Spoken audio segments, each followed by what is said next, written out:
प्रिय शिक्षार्थियों, NIOS के स्टूडियो में आप सभी का स्वागत है।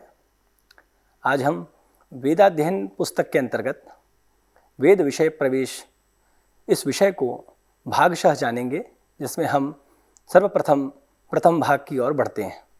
वेदाध्ययन करने से पूर्व हमें इसके ऐतिह्य के बारे में जानना आवश्यक है।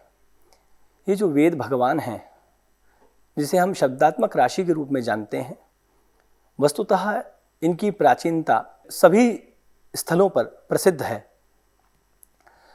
आकार की दृष्टि से यदि हम देखेंगे तो ये काफ़ी विशाल हैं, काफ़ी बड़े हैं। भारतीय दर्शन के ये आधारभूत ग्रंथ हैं और संस्कृत साहित्य में वेद का सर्वोत्कृष्ट स्थान माना गया है।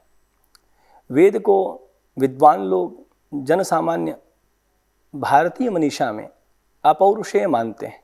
अपौरुषेय का तात्पर्य हुआ जिसे किसी पुरुष ने नहीं बनाया।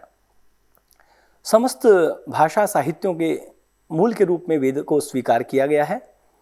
भाषा विज्ञान की दृष्टि से ये अत्यंत महत्वपूर्ण माने जाते हैं। भारत में या विश्व में आर्य सभ्यता की जब हम चर्चा करते हैं तो आर्य सभ्यता की संस्कृति, उसका आधार ये वेद ही थे। भारतीयों की और विदेशियों की मनीषा में वेद भगवान अत्यंत श्रद्धास्पद स्थान रखते हैं। ये वेद किस प्रकार के हैं?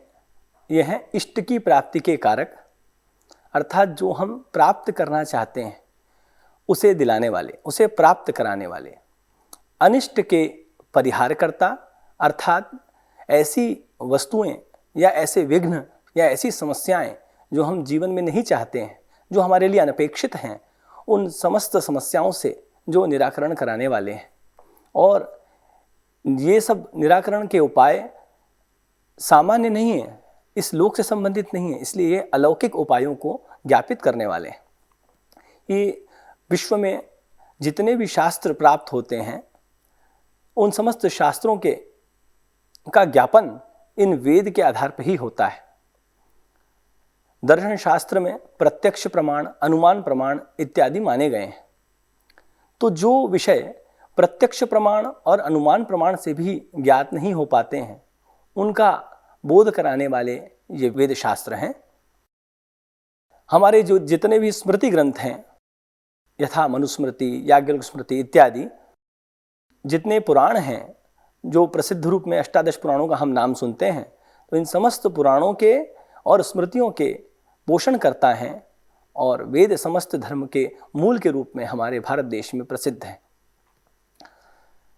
व्याकरण शास्त्र के ग्रंथ महाभाष्य, उस ग्रंथ के अंतर्गत महर्षि पतंजलि ने कहा है कि ब्राह्मणेन निष्कारणो धर्मः षडंगो वेदोध्येयो ज्ञेयश्च, अर्थात ब्राह्मण का ये निष्कारण धर्म है कि उसे षडंग के साथ में वेद का अध्ययन करना चाहिए। वेद के 6 अंग प्रसिद्ध हैं, जिनके विषय में हम आगे जानेंगे। इस पाठ को पढ़ने से या इस वेदाध्ययन के विषय में जानने से हमें वेदों के वैशिष्ट्य के बारे में जानकारी प्राप्त होगी। वेद के महत्व को हम जान पाएंगे, वैदिक वाङ्मय के विषय में जान पाएंगे, वैदिक वाङ्मय की जो विभूतियाँ हैं, विभूतियों के विषय में जान पाएंगे। वेद शब्द जो है, इसके अर्थ को और इसके समानार्थक शब्दों के विषय में हम जान पाएंगे। वेद पौरुषेय है या अपौरुषेय है, इन सामान्य विचारों के विषय में हम जानेंगे और वेद के लक्षण के विषय में भी हम जानेंगे। सबसे पहले हम वेद के वैशिष्ट्य के बारे में जानते हैं। ये वेद कैसे हैं? तो भारतीय मनीषा में पुरुषार्थ चतुष्टय प्रसिद्ध हैं। तो ये उन चारों पुरुषार्थों के, जो कि क्रमशः धर्म, अर्थ, काम, मोक्ष के नाम से जाने जाते हैं, उन चारों पुरुषार्थों के ज्ञापक हैं। आकार में अत्यंत विशाल हैं। वेदाध्ययन के विषय में एक प्रसिद्ध उक्ति है, प्रसिद्ध श्लोक है, यो नधीत्य द्विजो वेदम अन्यत्र कुरुते श्रमम सजीवन्नेव शूद्रत्वम आशु गच्छति सान्वयः। इसके अतिरिक्त वेद शास्त्रार्थ तत्वज्ञो यत्र कुत्राश्रमे वसन इहैव लोके तिष्ठन् स ब्रह्म भूयाय कल्पते। अर्थात जो द्विज वेद का अध्ययन न करके यहाँ वहाँ दूसरे कार्यों में लगा रहता है, दूसरे कार्यों में अपना जो परिश्रम लगाता है, वह जीता हुआ शूद्रत्व को प्राप्त होता है, इसमें कोई संदेह नहीं। इस प्रकार से वेदाध्ययन के विषय में या जिसने वेदाध्ययन किया है उसके विषय में यहाँ पर उपस्थापित किया गया है, उसको सकारात्मक दृष्टि से बताया गया है कि वेदाध्ययन करना चाहिए। वेद समस्त लोगों के हित का साधन करने वाले और प्राचीन काल की जीवन शैली के ज्ञापक और भाषा विज्ञान के उपकारक माने जाते हैं। जो विदेशी लोग हैं वो ये मानते हैं उनकी दृष्टि में कि ऋषियों के द्वारा वेदों की रचना की गई, जबकि भारतीय लोग ऐसा मानते हैं कि ऋषियों के द्वारा वेदों की रचना नहीं, अपितु ऋषियों के द्वारा मंत्रों का दर्शन किया गया, क्योंकि वेद से हम मंत्र को जानते हैं। वेद शब्द का उच्चारण करने से सर्वप्रथम हमारे मस्तिष्क में जो विचार आता है वो आता है मंत्र का। तो मंत्रों की रचना ऋषियों ने नहीं की, अपितु उन्होंने उनका दर्शन किया। इस प्रकार का चिंतन भारतीय लोग करते हैं। अब हमें ये सर्वथा ज्ञात है कि वेदों की प्राप्ति या व्याप्ति हमारे मध्य ऋषियों के माध्यम से हुई है। अतः ऋषि कौन है यह भी जानना आवश्यक है।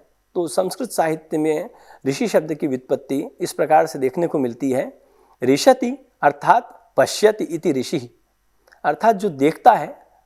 किसे देखता है? अर्थात मंत्र को जो देखता है उसके लिए ऋषि शब्द का प्रयोग किया गया है। समस्त के लिए, किसी तपस्या करने वाले के लिए सामान्यतः ऋषि शब्द का प्रयोग नहीं होता है। जिसने मंत्र का साक्षात्कार किया है उसी के लिए ऋषि शब्द का प्रयोग होता है। वेद को दो प्रकार का माना जाता है, मंत्र रूप और ब्राह्मण रूप। अब हम जानेंगे कि मंत्र रूप कौन सा है और ब्राह्मण रूप कौन सा है। मंत्र रूप के अंतर्गत संहिता का परिगणन होता है और ब्राह्मण रूप के अंतर्गत ब्राह्मण ग्रंथों का, आरण्यक ग्रंथों का और उपनिषद ग्रंथों का परिगणन होता है। अब हमें ये जानना आवश्यक है कि ये ब्राह्मण भाग क्या है, ये आरण्यक क्या है और ये उपनिषद क्या है, इनका वैशिष्ट्य क्या है। तो जो यज्ञ के स्वरूप को बताने वाले हैं ऐसे ब्राह्मण ग्रंथ हैं, जो आध्यात्मिक स्वरूप का प्रतिपादन करने वाले हैं वो आरण्यक भाग हैं, और जो ब्रह्म स्वरूप का प्रतिपादन करने वाले हैं वो उपनिषद भाग है। क्रमशः इन तीनों का संबंध ब्राह्मण भाग का गृहस्थाश्रम से है, आरण्यक भाग का वानप्रस्थाश्रम से है और उपनिषद भाग का संन्यासाश्रम से है। अब वैदिक वाङ्मय जब हम इस शब्द को सुनते हैं तो हम चिंतन में पड़ जाते हैं कि वस्तुतः वैदिक वाङ्मय से क्या अभिप्रेत है। तो हमें ये जानना जरूरी है कि वैदिक वाङ्मय के शब्द का उच्चारण करते ही वस्तुतः किन किन ग्रंथों का ग्रहण किया जाना चाहिए। जब हम वेद शब्द का उच्चारण करते हैं तो सामान्यतया लोगों के मन में ये विचार आता है कि ऋग्वेद, यजुर्वेद, सामवेद और अथर्ववेद की चर्चा हो रही है। वैदिक पद के माध्यम से संपूर्ण वैदिक वाङ्मय का ग्रहण किया जाता है। एक प्रसिद्ध आचार्य हुए हैं आपस्तंभ, उन्होंने इस विषय में कहा है, मंत्र ब्राह्मणयोर वेद नामधेयम, अर्थात मंत्रात्मक राशि और ब्राह्मणात्मक राशि इन दोनों को समेकित रूप से वेद कहा जाता है। केवल मंत्रों को वेद कहा जाता है ऐसा नहीं है, केवल ब्राह्मण को वेद कहा जाता है ऐसा भी नहीं है। मंत्र और ब्राह्मण इन दोनों को ही वेद माना जाता है। लोक में एक प्रसिद्धि है कि हम सुनते हैं वेदत्रयी पद को बार बार। तो वेदत्रयी पद और वेद चतुष्टय इन दोनों में क्या भेद है, तो हमें वेदत्रयी को समझना आवश्यक है। हम जानते हैं कि ऋग्वेद सर्वप्राचीन वेद के रूप में प्रतिष्ठित है। ऋग्वेद का वैशिष्ट्य क्या है, तो कहा ऋग्वेद वो है जहाँ पर अर्थ के अनुसार पाद की व्यवस्था है, यत्रार्थवशेन पाद व्यवस्था। जहाँ पर जैसे हम संस्कृत साहित्य के किसी सामान्य श्लोक को लेंगे, अनुष्टुप छंद में जो निबद्ध है उसमें हम ये मानते हैं कि अनुष्टुप छंद में यदि श्लोक है तो उसमें 4 पाद होंगे। तो उसी क्रम से यहाँ पर समझाने का प्रयत्न किया गया है कि जहाँ पर अर्थ के अनुसार पाद हों उसको हम ऋग्वेद के अंतर्गत मानते हैं।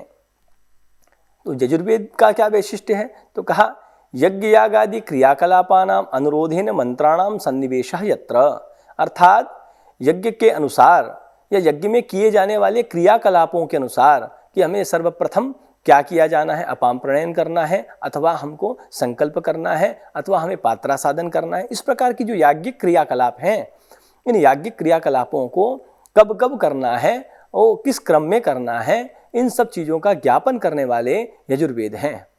तो वहाँ पर अर्थात यजुर्वेद में मंत्रों का जो सन्निवेश देखने को मिलता है वो याज्ञिक क्रियाओं के अनुरूप मिलता है। इसी प्रकार से सामवेद के लिए स्पष्ट किया गया गीत रूपा मंत्राः विद्यन्ते, अर्थात जहाँ पर जिन मंत्रों के ऊपर गान किया जा सके। प्रत्येक मंत्र का गान नहीं किया जा सकता, क्योंकि यदि इस प्रकार की बात संभव होती तो यह नियम ऋग्वेद और यजुर्वेद में भी प्रवर्तित हो जाता। इसलिए जहाँ पर जिन मंत्रों के ऊपर गान किया जा सके, जो गीति रूप होते हैं, उन्हीं को सामवेद के रूप में माना जाता है। मंत्रों के समूह को संहिता कहा जाता है। मंत्राणाम समूह संहिता। और ये जो संहिता हम देखते हैं, इसका संकलन वेदव्यास जी के द्वारा किया गया है। और वेदव्यास जी ने वेदों का प्रणयन नहीं किया, केवल वेदों का विभाग किया। इसीलिए वेदों के विभाग करने के कारण 4 वेद प्रसिद्ध हैं, जो क्रमशः ऋग्वेद, यजुर्वेद, सामवेद और अथर्ववेद के रूप में प्रख्यात हैं। धन्यवाद।